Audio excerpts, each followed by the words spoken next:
ಪ್ರಭು ಕ್ರಿಸ್ತರಲ್ಲಿ ನನ್ನ ಒಲುವಿನ ಸೋದರ ಸೋದರಿಯರೇ, ಇವತ್ತಿನ ಶುಭ ಸಂದೇಶ ಲೂಕ ಅಧ್ಯಾಯ 11 ವಾಕ್ಯ 23 ತಿಳಿಸುವುದೇನೆಂದರೆ, ನನ್ನೊಂದಿಗೆ ಇಲ್ಲದವನು ನನಗೆ ವಿರೋಧಿ ಮತ್ತು ನನ್ನೊಂದಿಗೆ ಸೇರದವನು ನನ್ನನ್ನು ಚದುರಿಸುವವನು. ಚಿಂತನೆ: ಜನರು ದುಷ್ಟಶಕ್ತಿಯಿಂದ ದೆವ್ವಗಳನ್ನು ಬಿಡಿಸುತ್ತಾರೆಂದು ಯೇಸು ಆರೋಪಿಸಿದಾಗ ಈ ಮಾತುಗಳನ್ನು ಹೇಳುತ್ತಾರೆ.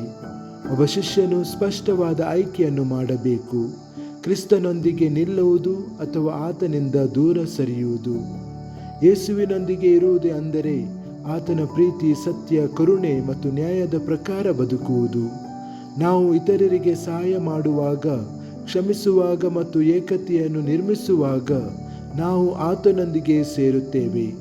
ಆದರೆ ದ್ವೇಷ, ವಿಭಜನೆ ಅಥವಾ ಉದಾಸೀನತೆಯನ್ನು ಹರಡಿಸಿದಾಗ ದೇವರು ನಿರ್ಮಿಸಲು ಬಯಸುವುದನ್ನು ನಾವು ಚದುರಿಸುತ್ತೇವೆ. ಪ್ರಾರ್ಥನೆ: ಕರ್ತನಾದ ಯೇಸುವೆ, ನಿನ್ನೊಂದಿಗೆ ದೃಢವಾಗಿ ನಿಲ್ಲಲು ನನಗೆ ಸಹಾಯ ಮಾಡಿರಿ. ಪ್ರತಿದಿನ ಸತ್ಯ, ಪ್ರೀತಿ ಮತ್ತು ಒಳ್ಳೆಯತನವನ್ನು ಆಯ್ಕೆ ಮಾಡಲು ನನಗೆ ಧೈರ್ಯವನ್ನು ನೀಡಿರಿ.